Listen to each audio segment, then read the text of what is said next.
Shalom Bapak Ibu Saudara terkasih, kita akan melanjutkan Bible Study kita malam hari ini. Kita sudah sampai pada Matius yang ketiga. Dan sebelum kita menggali firman Tuhan lebih dalam, mari kita satu di dalam doa. Bapa di sorga, kami bersyukur untuk firman-Mu dan bersyukur untuk Roh Kudus-Mu yang menuntun kami hari lepas hari untuk bertumbuh di dalam kebenaran firman Tuhan. Kami bersyukur karena firman Tuhan itulah yang menjadi landasan hidup kami sehingga kami boleh terus bertumbuh mengikut Tuhan, tidak diombang-ambingkan oleh rupa-rupa angin pengajaran. Terima kasih Bapa, biarlah malam hari ini dalam Bible Study kami mempelajari firman-Mu, kami semakin mengenal jalan-jalan Tuhan dan semakin mengenal pribadi-Mu. Berbicaralah kepada setiap kami. Datanglah kerajaan-Mu, jadilah kehendak-Mu. Dalam nama Tuhan Yesus kami berdoa, haleluya, amin.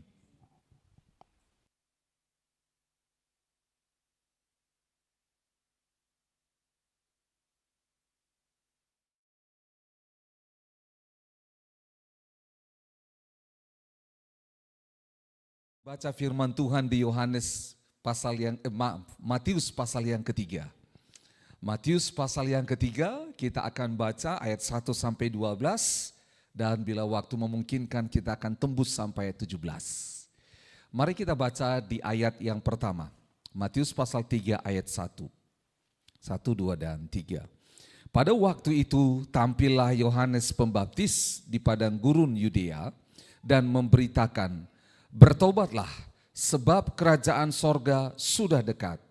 Sesungguhnya dialah yang dimaksudkan Nabi Yesaya ketika ia berkata, "Ada suara orang yang berseru-seru di padang gurun, persiapkanlah jalan untuk Tuhan, luruskanlah jalan baginya." Yohanes memakai jubah bulu unta dan ikat pinggang kulit, dan makanannya belalang dan madu hutan. Maka datanglah kepadanya penduduk dari Yerusalem, dari seluruh Yudea, dan dari seluruh daerah sekitar Yordan. Lalu sambil mengaku dosanya, mereka dibaptis oleh Yohanes di sungai Yordan. Tetapi waktu ia melihat banyak orang Farisi dan orang Saduki datang untuk dibaptis, berkatalah ia kepada mereka, "Hai kamu keturunan ular beludak, siapakah yang mengatakan kepadamu bahwa kamu dapat melarikan diri dari murka yang akan datang? Jadi hasilkanlah buah yang sesuai dengan pertobatan.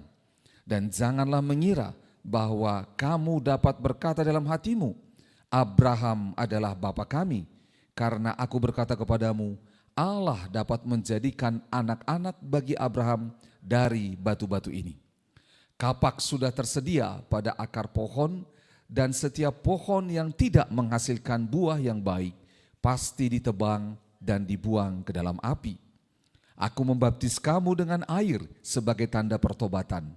Tetapi ia yang datang kemudian daripadaku lebih berkuasa daripadaku, dan aku tidak layak melepaskan kasutnya. Ia akan membaptis kamu dengan Roh Kudus dan dengan api. Alat penampi sudah di tangannya. Ia akan membersihkan tempat pengirikannya dan mengumpulkan gandumnya ke dalam lumbung. Tetapi debu jerami itu akan dibakarnya dalam api yang tidak terpadamkan." Nah Bapak Ibu Saudara, kita tahu sama-sama bahwa firman Tuhan ini merupakan sebuah gong atau sebuah titik permulaan pernyataan pelayanan Yesus Kristus. Ya, karena setelah dibaptis, disinilah Tuhan Yesus memulai pelayanannya secara publik. Kita akan melihat firman Tuhan ini secara berurutan sehingga kita menemukan kebenaran yang tersembunyi di dalamnya. Yang pertama di ayat 1, pada waktu itu tampillah Yohanes Pembaptis di padang gurun Yudea dan memberitakan bla bla bla bla. Jadi ceritanya ini Bapak Ibu Saudara, dari Matius 1, pemberitaan tentang kelahiran Yesus. Lalu setelah Yesus lahir, orang-orang Majus dari timur datang. Lalu orang-orang Majus dan mereka mengetahui bahwa Herodes merancangkan kematian, pembunuhan kepada Yesus. Dan kita tahu sama-sama itu menjadi peristiwa di mana Maria dan Yusuf akhirnya menyingkir ke Mesir oleh karena tuntunan Tuhan. Dan akhirnya Herodes pun mati, lalu Tuhan membawa mereka kembali ke Bethlehem. Kembali. Nah, sewaktu dari kembalinya Yesus sampai beberapa tahun kemudian tidak ada ditulis di dalam Alkitab sejarah kehidupan Yesus. Disinilah di dalam Alkitab orang-orang berkata, di mana Yesus pada masa itu? Alkitab baik Matius, Markus, Lukas dan Yohanes tidak mencatat di mana Yesus umur di atas 2 tahun sampai 30 tahun. Karena Yesus memulai pelayanannya di usia 30 tahun, yaitu setelah dia dibaptis. Bapak Ibu Saudara, sekali lagi Alkitab kita tidak mencatatnya, tapi sejarah dan kitab-kitab kuno dan apa yang dipercayai oleh nenek moyang, apa yang dilakukan Yesus, dia itu mengabdi kepada orang tua, dia ikut kepada orang tuanya, dan dia ikut belajar tentang hukum Taurat. Dia melakukan apa yang ditakdirkan atau tanda kutip apa yang digariskan bagi orang-orang Yahudi. Orang Yahudi itu punya sekolah kayak kita, TK, SD, SMP, SMA. Mereka punya lembaga pendidikannya. Itu loh ya. Salah satu lembaga pendidikannya namanya Midras. Midras itulah yang diadopsi menjadi madrasah. Nah, jadi Bapak Ibu Saudara, Alkitab tidak mencatat. Mengapa tidak mencatat demikian? Karena fokus daripada pencatatan Alkitab adalah pelayanan Yesus, yaitu apa? Kedatangan Yesus, inkarnasi Tuhan menjadi manusia, lalu dia melayani dan menunjukkan siapa Allah, memberitakan Injil Kerajaan Allah, kematiannya, kebangkitannya, dan sampai dia terangkat. Itulah fokus daripada Injil, seperti 1 Korintus pasal 15, Injil itu. Nah, sehingga ketika ada seorang, pernah dengar ada seorang tokoh secara khusus, saya tidak sebut namanya, tetapi komika Indonesia, orang Kristen. Dia menyebut bahwa tokoh agama lain jelas hidupnya tahun demi tahun. Yesus kemana? Sebenarnya ada, tetapi tidak ada di dalam Alkitab kita ini. Dicatat di kitab lain. Itu sebabnya Yohanes pada akhir daripada kitab Yohanes berkata, kalau seluruh kehidupan Yesus ditulis, maka tidak akan muat untuk mencatat semuanya.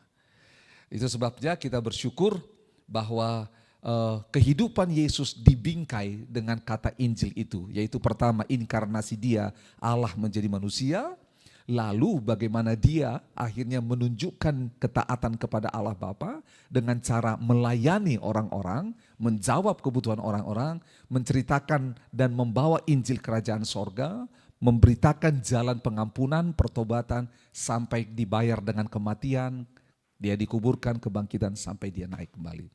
Jadi cukup jelas ya. Nah, setelah peristiwa itu, jadi Yesus karena sebuah tradisi orang Yahudi, seseorang baru bisa didengar atau seseorang baru bisa mengajar di atas usia 30. Itu sebabnya Yesus pada usia 30 dia mulai muncul ke publik dengan cara yang pertama yaitu menunjukkan peristiwa ini. Pada waktu itu tampillah Yohanes Pembaptis di padang gurun. Nah, ini peristiwa ini. Jadi siapakah Yohanes Pembaptis itu? Yohanes Pembaptis ini kita tahu dia adalah saudara daripada Yesus, tapi bukan saudara kandung.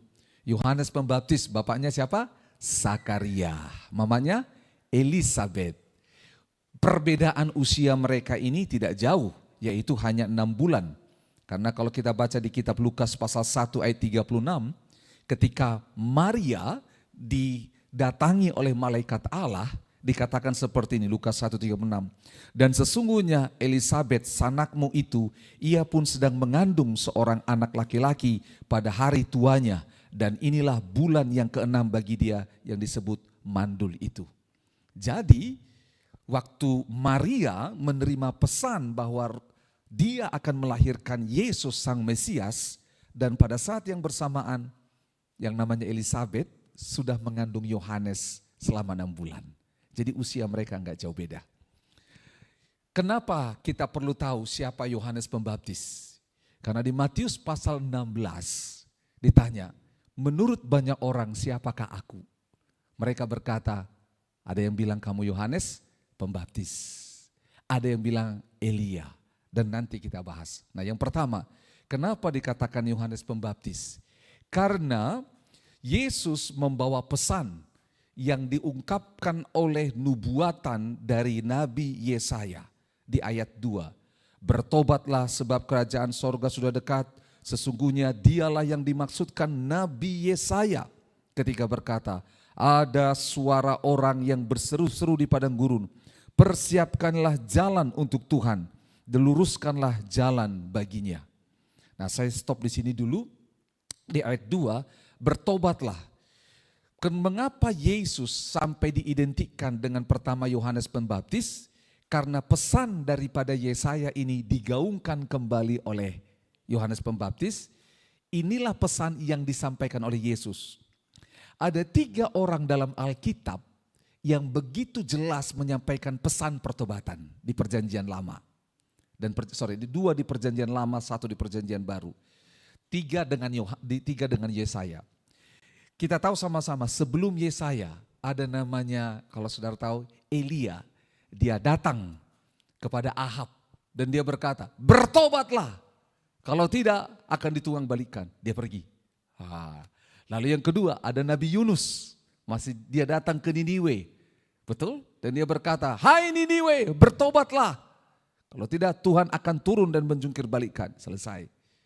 Yesaya, seruan pertobatan itu terus menjadi seperti suara dan pada zaman Yesus lahir, suara seruan pertobatan itu ditangkap oleh Yohanes Pembaptis dan dia sampaikan, sesungguhnya dialah yang dimaksudkan Nabi Yesaya ketika ia berkata, ada suara orang yang berseru-seru di padang gurun, persiapkanlah jalan untuk Tuhan, luruskanlah jalan baginya. Memang pada waktu itu Yohanes Pembaptis tidak tinggal bersama orang tuanya. Yohanes Pembaptis tinggal di padang gurun atau tinggal memisahkan diri daripada sekelompok orang. Gaya hidupnya disebut asketis. Kalau pernah dengar namanya asketisme, yaitu gaya hidup di mana terpisah dari orang banyak, hidup sederhana, jauh dari teknologi, untuk mencapai sebuah perjalanan spiritual. Pernah dengar ada sekelompok biarawan dan biarawati yang tinggal di atas gunung, betul? Yang tinggal di hutan, jauh dari teknologi, jauh dari makanan-makanan yang dimakan oleh banyak orang. Nah itu gaya hidup asketisme. Itulah yang dijalani oleh yang namanya Yohanes Pembaptis. Dari mana kita tahu? Lihat ayat 4. Yohanes memakai jubah bulu unta dan ikat pinggang kulit dan makanannya belalang dan madu hutan. Dari segi jenis pakaiannya ditunjukkan kesederhanaan. Dia tidak memakai pakaian yang ditenun, dia tidak memakai pakaian yang diperjualbelikan secara tanda kutip mahal. Dan ini menunjukkan bahwa gaya hidup yang sederhana dalam perjalanan spiritualnya. Nah, mengenai makanan Yohanes, kalau jubah bulu unta dan ikat pinggang kulit ini lumrah dan biasa pada zaman itu.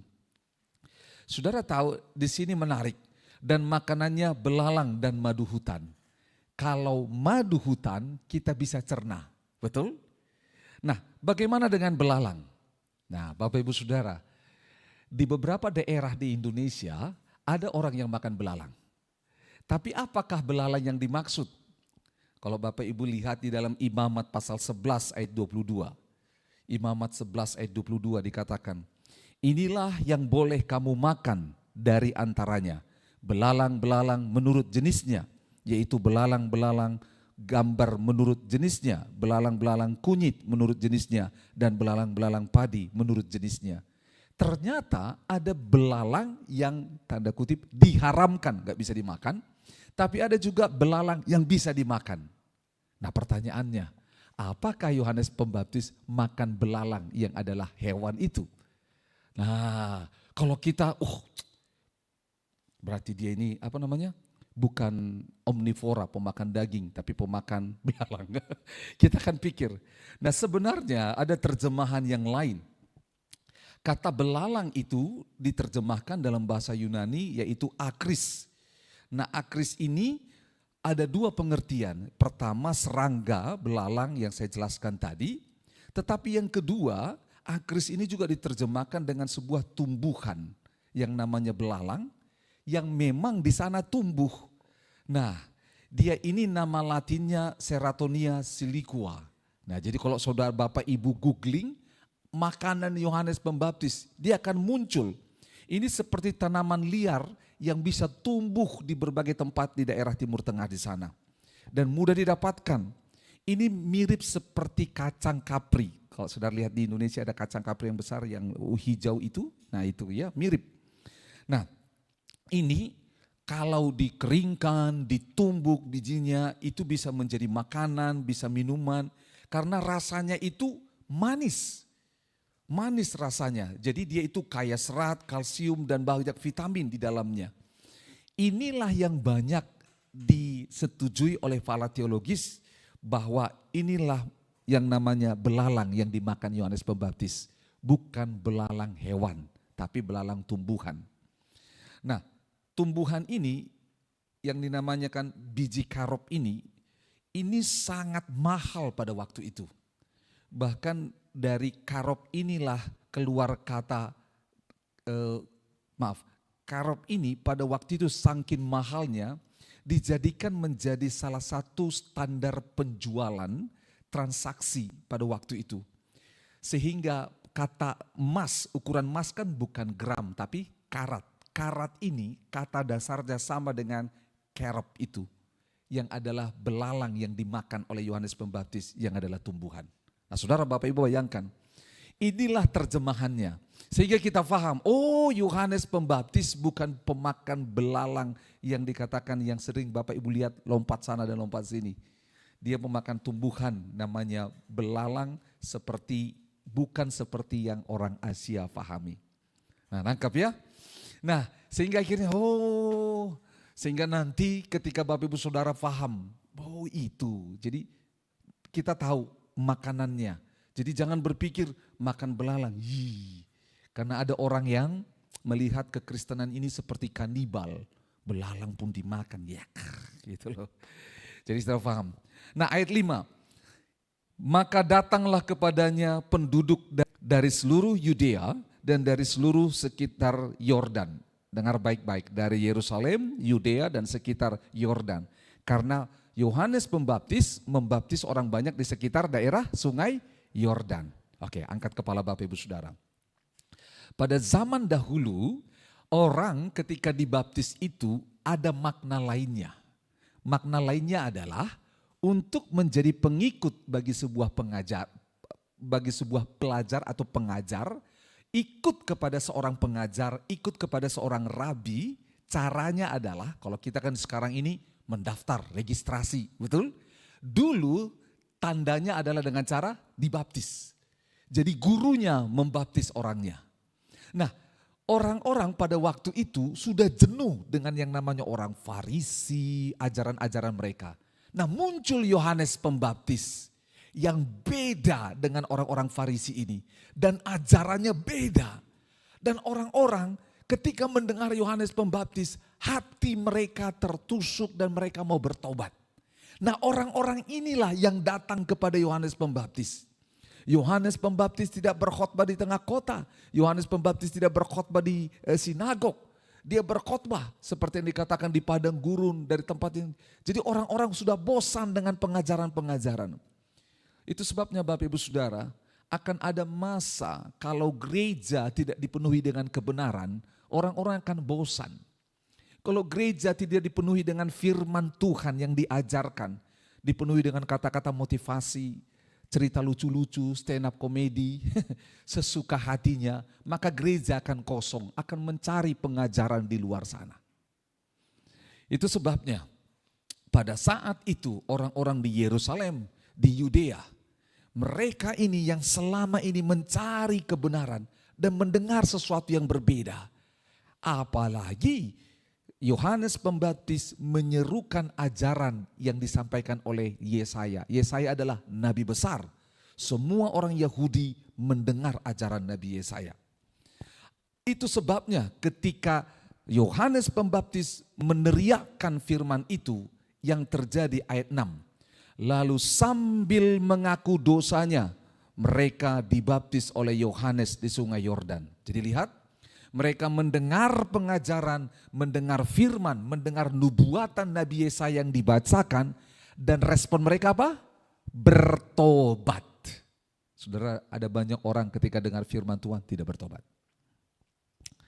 Tadi saya bertemu dengan seorang teman dan ngobrol. Ada orang-orang yang bebal. Ini ada seorang hamba Tuhan, kalau saya sebut namanya saudara pasti kenal. Hamba Tuhan ini tegur di sebuah kota besar. Lalu yang ditegur ini adalah seorang anak Tuhan. Dia anak Tuhan, mengaku anak Tuhan. Kalau mendengar khotbah, yes, amin. Dia gagah, tampan, pakaian dari atas sampai bawah bermerek. Orang kaya, sangat terkenal. Kalau disebut namanya, diklik muncul di media sosial. Tapi saudara tahu apa yang terjadi? Orang ini rajin ke gereja, ikut pelayanan, mendukung pelayanan. Tapi dia orang yang belum menikah sampai sekarang karena dia punya pacar laki-laki juga. Itu orang bebal yang sudah ditegur, dinasehati, dengar khotbah, mau terjun dalam pelayanan. Saudara dengar baik-baik. Golongan seperti itu di ayat yang ke-7 muncul, lihat. Tetapi waktu ia melihat banyak orang, dikatakan melihat banyak orang, melihat banyak orang Farisi, dan orang Saduki. Jadi lihat, ada dua jenis. Yang pertama, kelompok banyak orang yang mendengar firman Tuhan dan bertobat. Mau memberi diri dibaptis. Tapi ada kelompok yang kedua, yaitu orang Farisi dan orang Saduki. Mereka mendengar firman Tuhan, mereka tidak mau bertobat. Ingat ya, sekali lagi. Kelompok orang banyak yang mendengar firman Tuhan, yaitu apa? Datang, mengaku dosa, dan dibaptis. Di ayat 7 ada kelompok yang kedua, yaitu apa?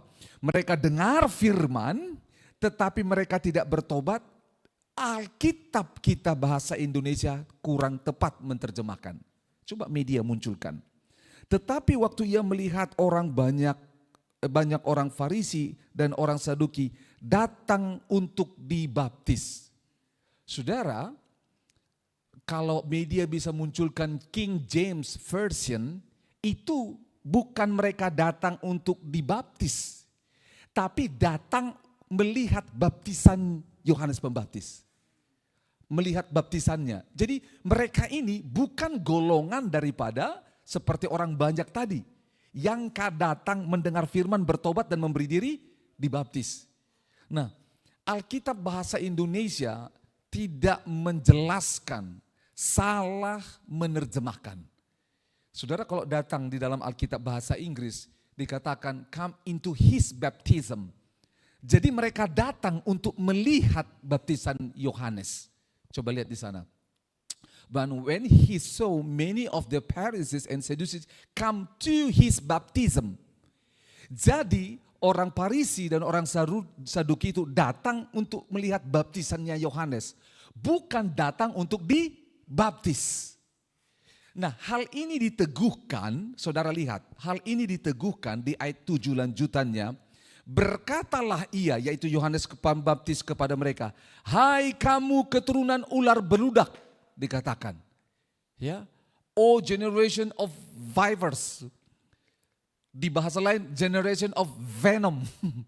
Keturunan ular beludak, keturunan ular beracun. Dan itu referensinya adalah keturunan setan. Karena setan, iblis digambarkan sejak dari awal ketika manusia jatuh dalam dosa. Yaitu seperti apa? Ular. Nah, itulah yang dikatakan. Jadi mereka bukan datang untuk dibaptis.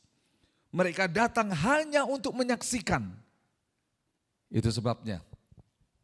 Di gereja jangan terjebak. Bisa jadi ada orang-orang seperti Farisi, ada orang-orang seperti Saduki. Datang beribadah, tapi ketika mendengar firman, tidak ada respon bertobat, tidak ada respon untuk mengikuti firman Tuhan, tapi menjadi pengamat. Spirit Farisi, spirit Yahudi. Kita harus hati-hati. Spirit menjadi penilai. spirit yang tanda kutip komentator, spirit yang tanda kutip mereka hanya memberi pendapat seenak hati mereka.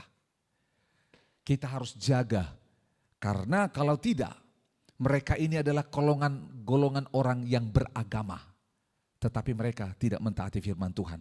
Nah, orang ini digambarkan dikatakan keturunan ular beludak.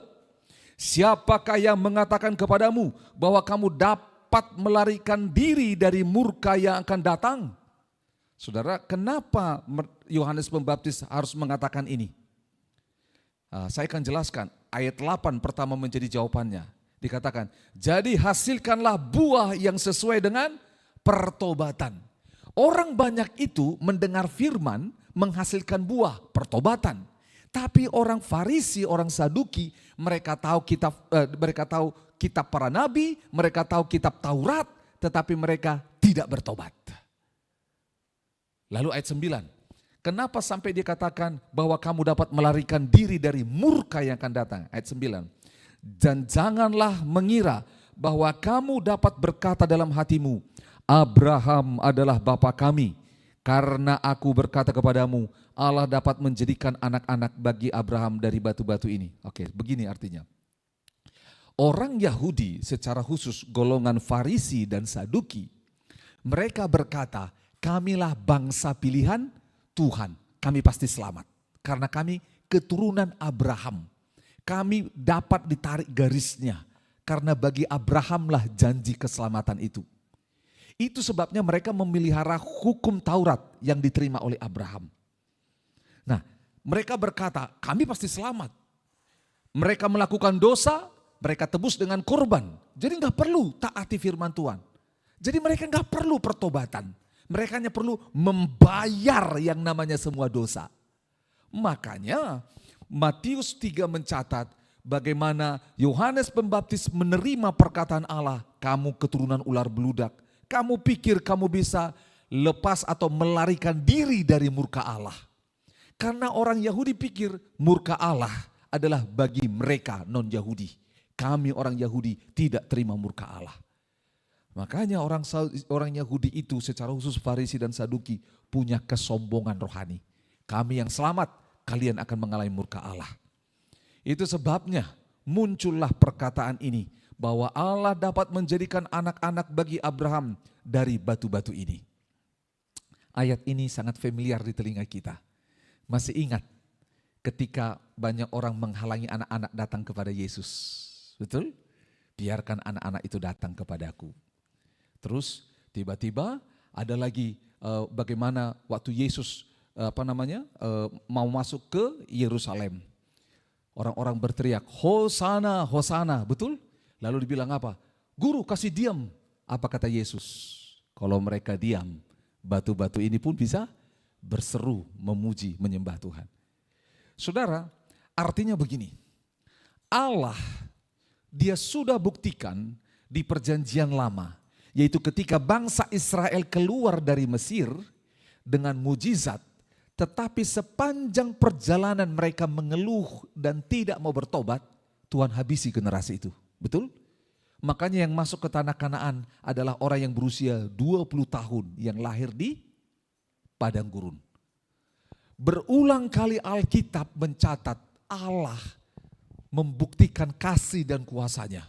Pertama kali pada zaman Nuh, lihat ketika kecenderungan semua orang berbuat dosa, apa yang dilakukan Allah? Dia datang dan menghukum. Betul? Sebelum zaman Nuh, yaitu apa? Waktu mereka bikin menara Babel. Mereka mau melawan Tuhan, dihancurin. Pada zamannya Nuh, pada waktu mereka berlakukan berdosa, dihancurin dengan cara air bah. Pada bangsa Israel juga. Dan sejarah ketika bangsa Israel menyembah Allah, hidup mereka dipelihara Tuhan. Tapi ketika mereka menyembah berhala, hidup mereka ditawan, ditangkap, dibawa kepada pembuangan. Lihat, Allah penuh kasih, tapi dia disiplin. Dia menghukum orang untuk kembali kepadanya. Makanya ayat 10 diingatkan seperti ini. Kapak sudah tersedia pada akar pohon, dan setiap pohon yang tidak menghasilkan buah yang baik, pasti ditebang dan dibuang ke dalam api. Nah, Bapak Ibu Saudara mungkin pernah mendengar dan saya mengaku pernah salah mengkhotbahkan ini. Perkataan Matius 3 ayat 10 ini bisa ditemukan di kitab Lukas juga. Kapak yang tersedia pada akar pohon dan setiap pohon yang tidak menghasilkan buah yang baik pasti ditebang, dibuang ke dalam api.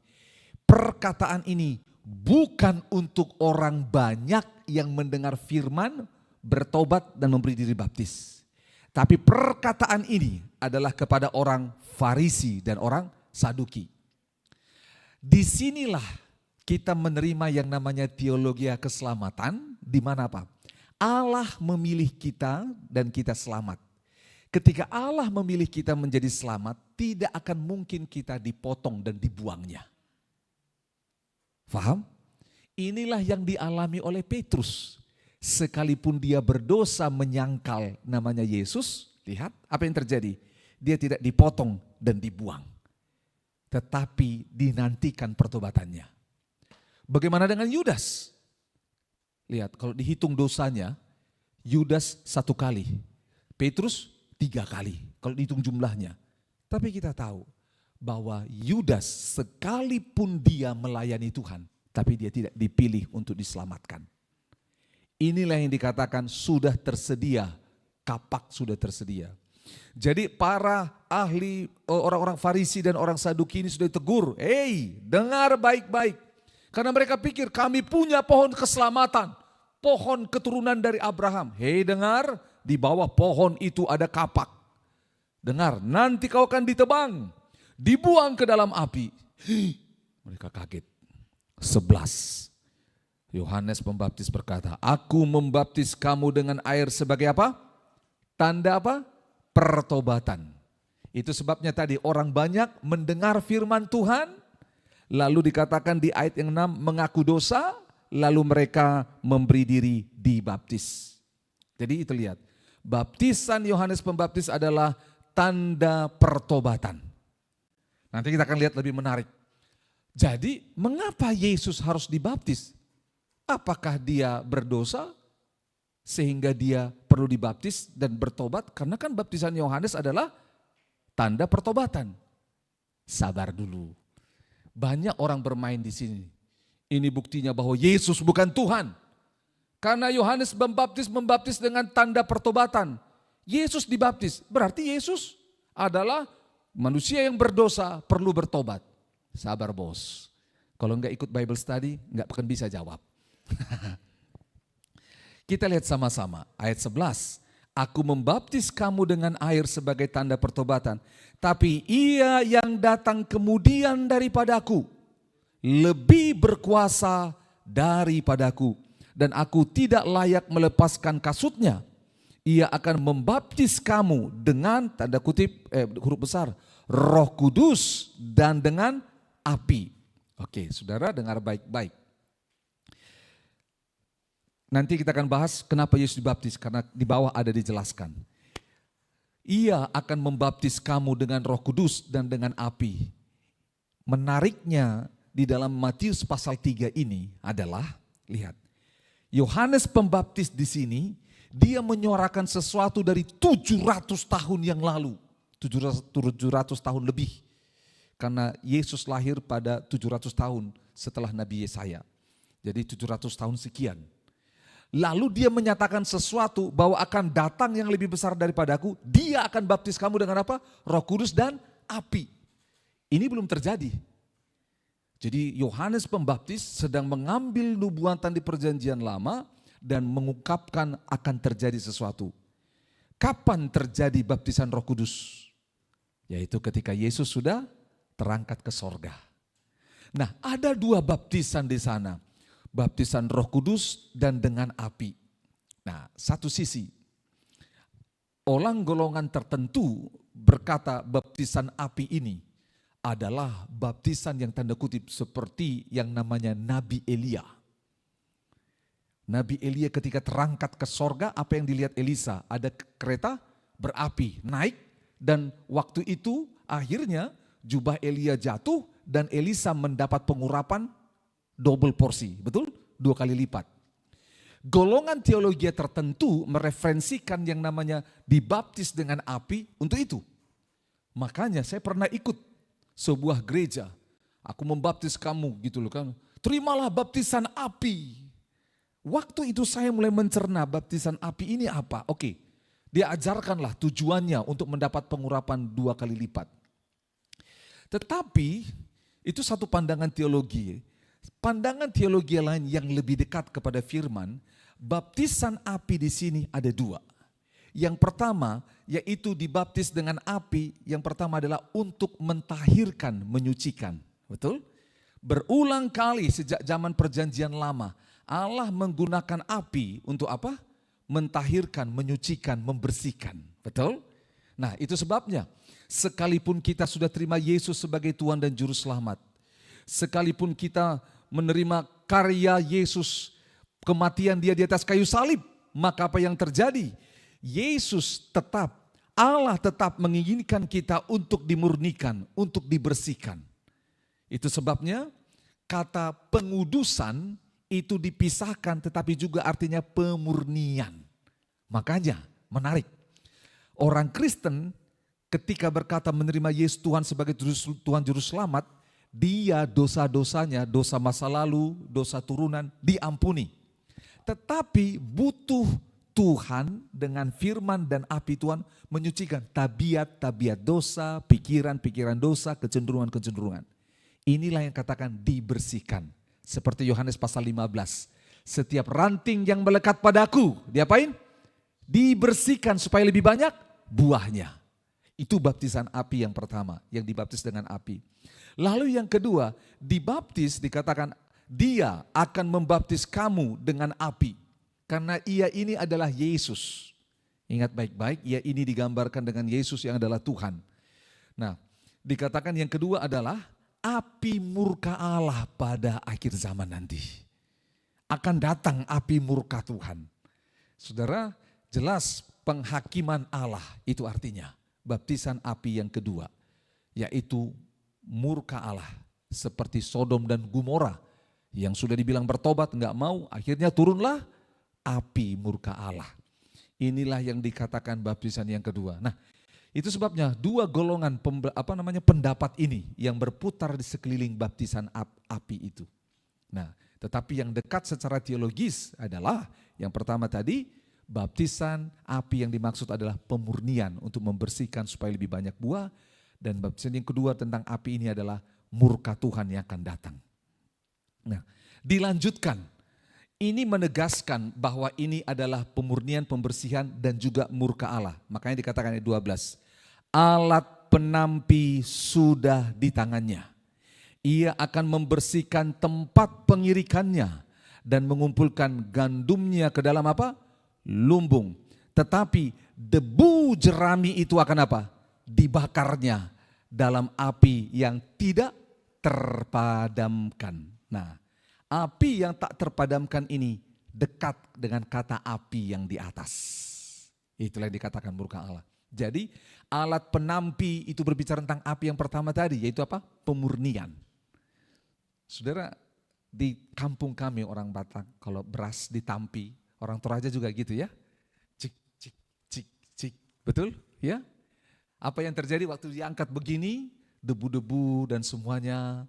Lalu kalau beras yang berisi, padi yang berisi, dia mundur ke belakang tuh, yang kosong di depan. Oh, padi yang kosong ini bilang, aku duluan, kamu di belakang. Tapi ujungnya diapain? Dibuang. Itulah yang disebut terdahulu menjadi terkemudian. Dia sudah di depan, padahal dibuang. Karena tidak berisi. Jangan sampai kekristenan kita tidak berisi. Nah, inilah sehingga saudara paham, oh itu ya baptisan api itu lebih dekat ke sana. Yes, kalau kita mengalami yang namanya, mengerti yang namanya pengudusan dengan api Tuhan ini, pastilah pelayanan kita akan mengalami ledakan. Saya sudah nangkap di sini ya. Nah, kita lanjut ke ayat 13, ada cukup waktu. Di sinilah akan kita temukan mengapa Yesus harus dibaptis. Ayat 13. Maka datanglah Yesus dari Galilea ke Yordan kepada Yohanes untuk dibaptis olehnya. Jadi lihat, ada 3 golongan kita temukan di dalam Sungai Yordan.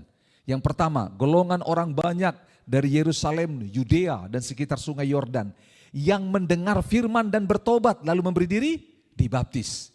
Lalu yang kedua, ada golongan Farisi dan Saduki yang datang menjadi penonton. Apa yang kira-kira dilakukan oleh si Tarzan itu? Kurang lebih begitu ya. Orang hutan itu, apa yang dilakukan? Mereka mengamat-ngamati.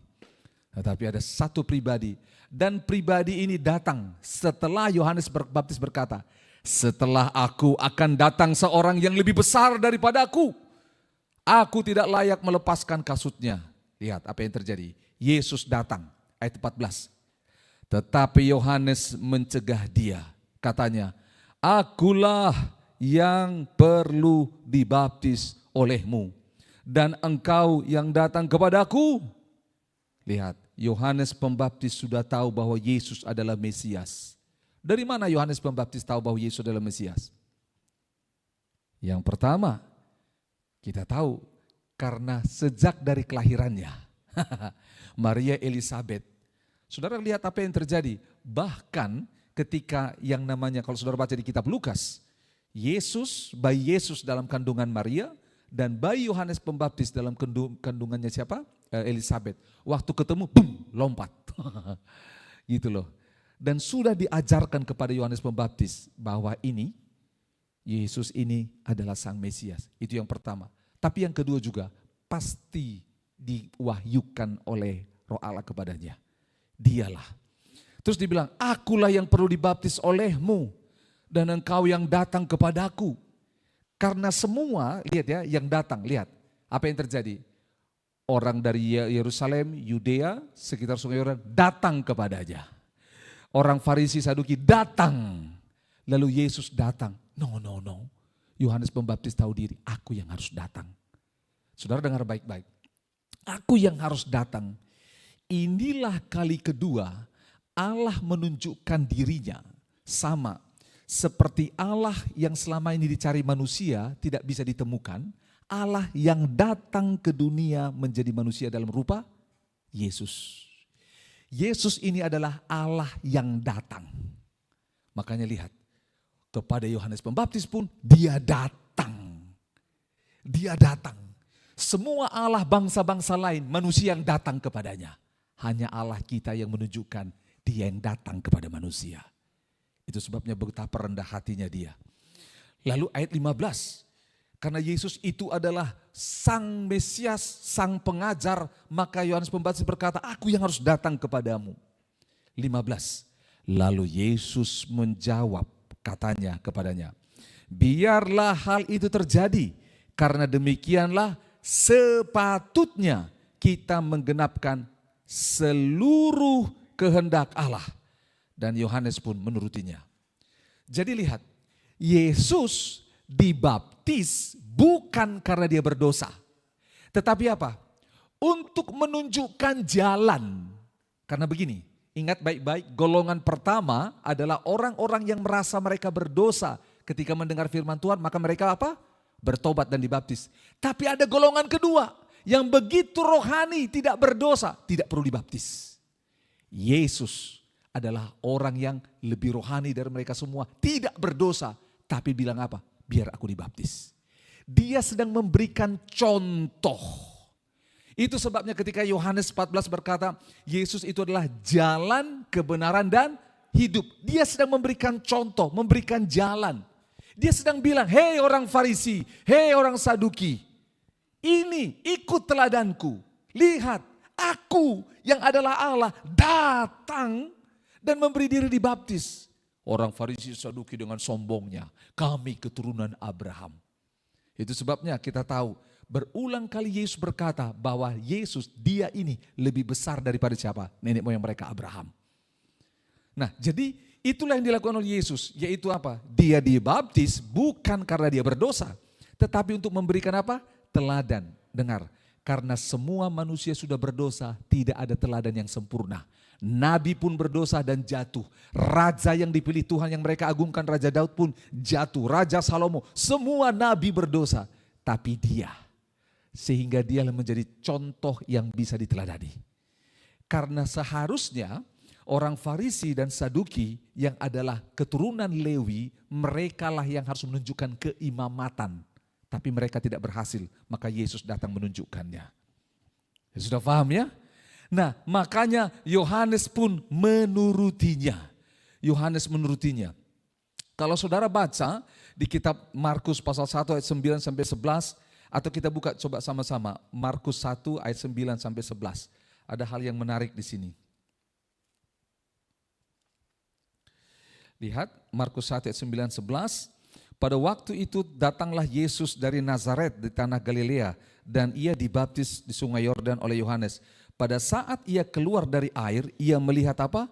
Langit terkoyak dan Roh Allah seperti burung merpati turun ke atasnya. Lalu terdengarlah suara dari sorga, engkaulah anakku yang kukasihi, kepadamulah aku berkenan. Coba lihat ini, Lukas pasal yang ketiga, 21 sampai 22.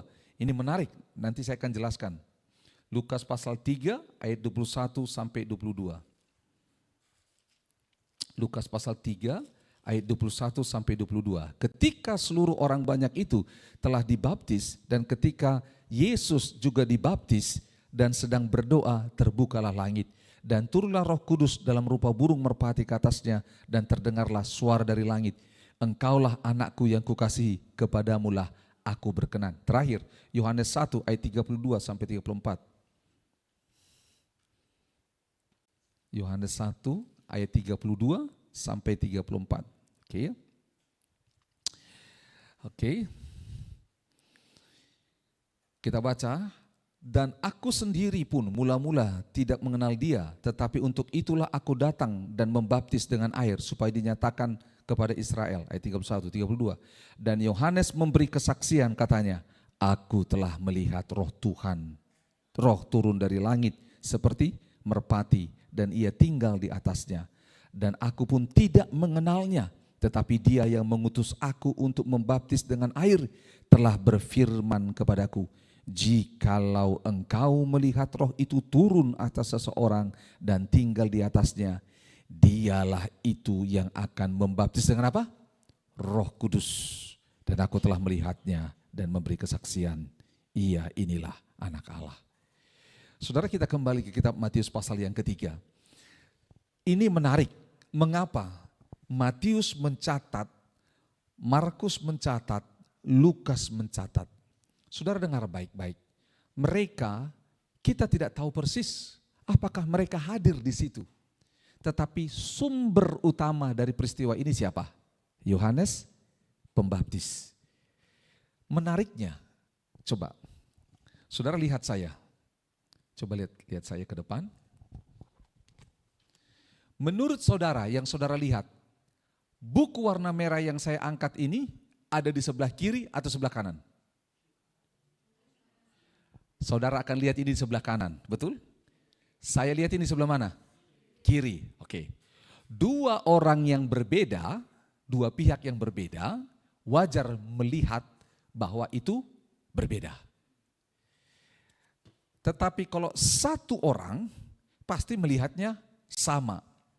Tujuannya begini, peristiwa ini satu sumber ceritanya, yaitu siapa? Yohanes Pembaptis. Tapi 4 orang mencatat, ada Matius, Markus, Lukas, dan Yohanes. Ceritanya semua sama. Ini membuktikan keabsahan bahwa Alkitab bukanlah cerita kaleng-kaleng. Alkitab 4 orang berbeda yang melihat, tetapi sama semuanya. Itu loh. Dan orang ini menceritakan hal yang sama dari sumber yang sama. Jadi menarik. Jadi ini bisa menjadi salah satu referensi bahwa Alkitab kita ini sungguh istimewa dan tidak ada tanda kutip di antara para penulis tidak ada persinggungan atau tidak ada kontradiksi. Coba lihat ya. Dia dibaptis untuk menggenapkan seluruh kehendak Allah. 16, saya baca, tadi kita sudah baca di Markus, Lukas dan Yohanes. Ini di Matius 16. Sesudah dibaptis, Yesus segera keluar dari air dan pada waktu itu juga langit terbuka. Oke, stop dulu ini. Ya.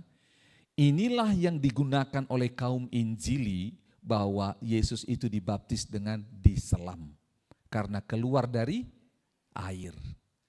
Nah, Itulah yang digunakan ayatnya, keluar dari air. Nah, tetapi ada kelompok tertentu yang berkata, belum tentu ketika Yesus di sungai itu, dia keluar dari air itu adalah, ya ini sungainya, ya keluar dari sungai, seperti keluar dari kolam. Belum tentu dia diselam. Nah, kita berandai-andai dan semuanya. Jadi ada yang berkata, bisa jadi Yesus ada di kolam, di sungai itu, terus dia dipercik. Bisa jadi. Betul, ya bisa jadi. Tetapi ketika diterjemahkan kata baptis itu dengan baptiso, yaitu diselam, maka apa yang terjadi? Ya kita ambil itu. Lalu yang kedua, di Roma pasal 6 bahwa baptisan itu adalah lambang kematian, dikuburkan. Betul? Ada enggak saudara pernah lihat mayat dikubur sebagian?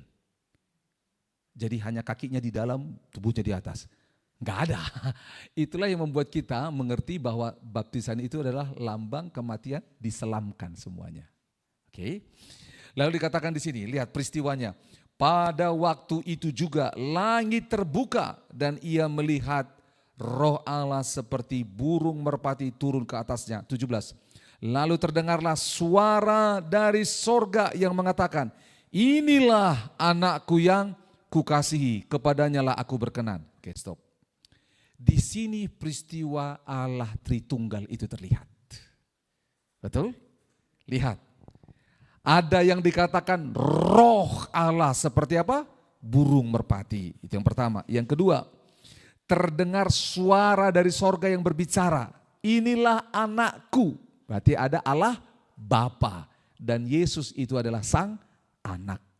Jadi doktrin Allah Tritunggal tidak ada di dalam Alkitab ditulis. Allah orang Kristen, enggak ada saudara. Jadi lihat, doktrin Tritunggal itu adalah bagian cara untuk kita orang percaya melihat pribadi Allah. Disinilah kelihatan, yaitu anakku yang kukasihi, kepadanya lah aku berkenan. Allah Tritunggal sejak dari zaman penciptaan sampai sekarang tidak pernah terpisah.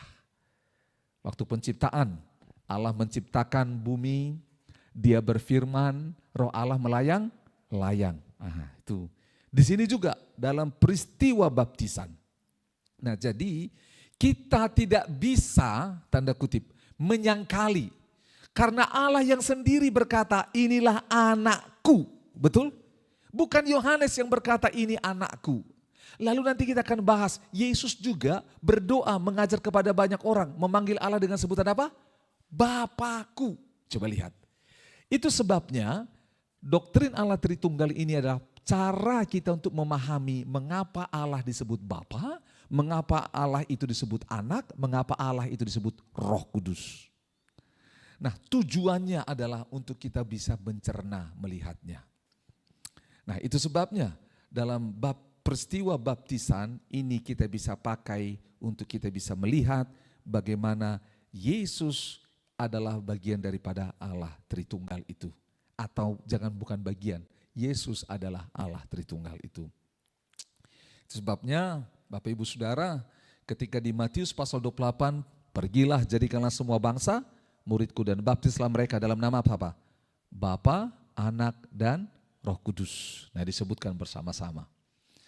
Nanti kita akan bahas, ada sebuah kecenderungan yang berkata, dalam nama Bapa, Anak dan Roh Kudus, yaitu Tuhan Yesus Kristus. Nah, ini harus berhati-hati menggunakannya. Jadi bukan gini, Bapa, Anak dan Roh Kudus dibingkai, namanya Yesus Kristus, tidak saudara. Yesus itu adalah sang anak, gitu loh. Jadi sebenarnya kalau dilihat dari segi penempatan kata teologis, kurang cocok untuk dikatakan dalam nama Bapa, Anak dan Roh Kudus, yaitu Tuhan Yesus Kristus. Kalau kita gunakan itu, nanti kita akan masuk dalam namanya teologi oneness, keesaan.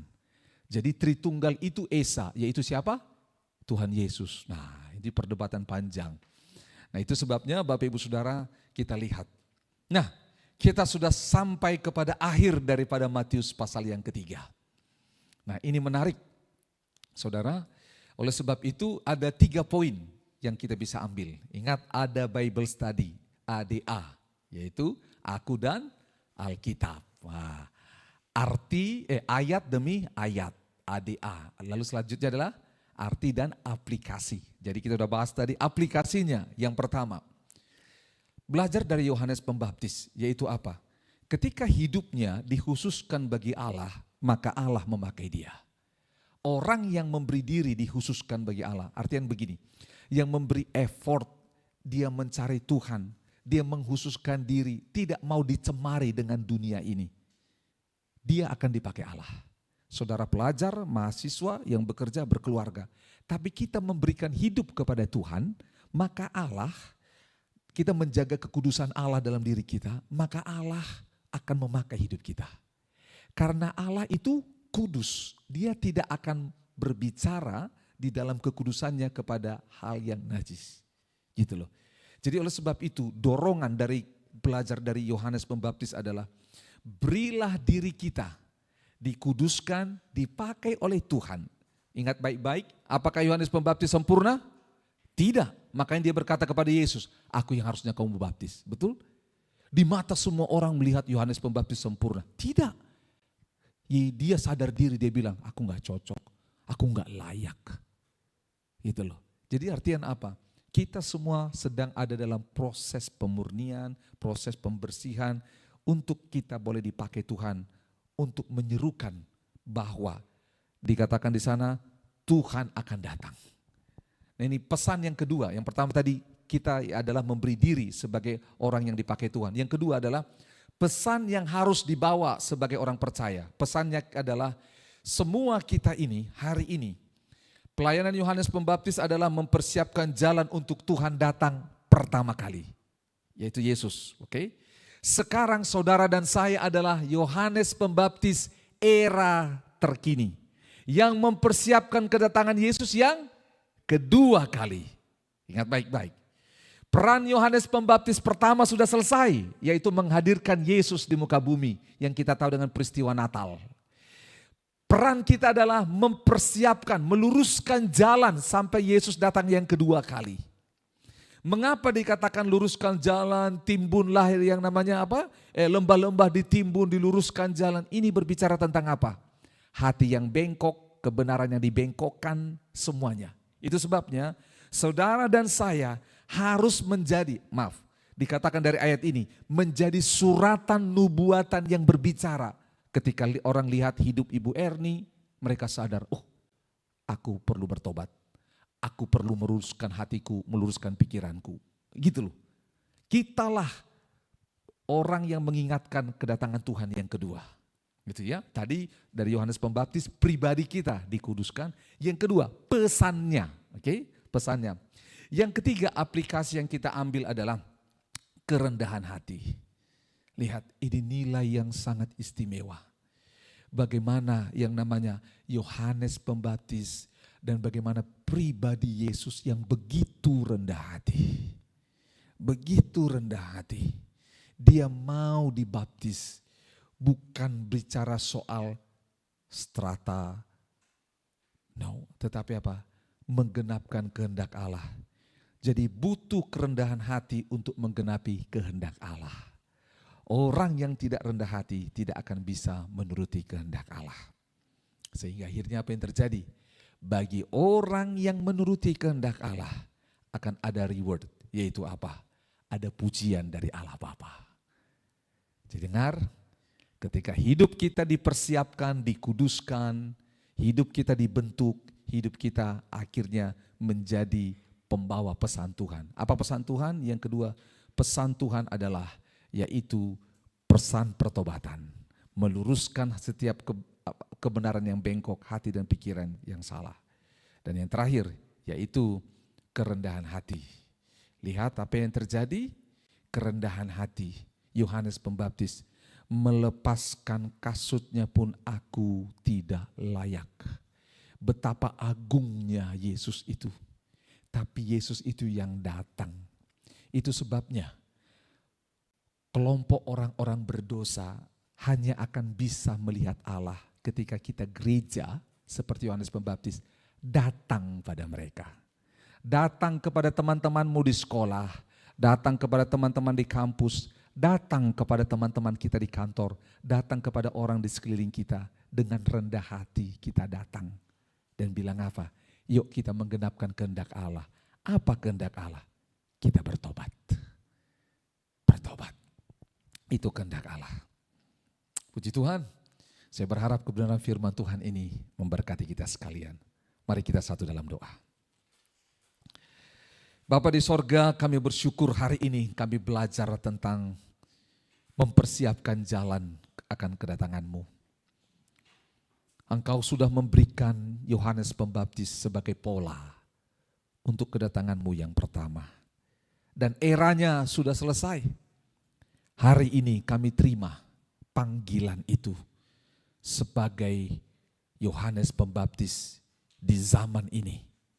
Orang-orang yang memberi diri dikuduskan, dipersiapkan oleh Tuhan, dipisahkan dari dunia untuk membawa pesan pertobatan, membawa pesan sehingga setiap hati pikiran diluruskan kepada Tuhan, supaya pada akhirnya kami membawa kehendak Allah kepada semua orang.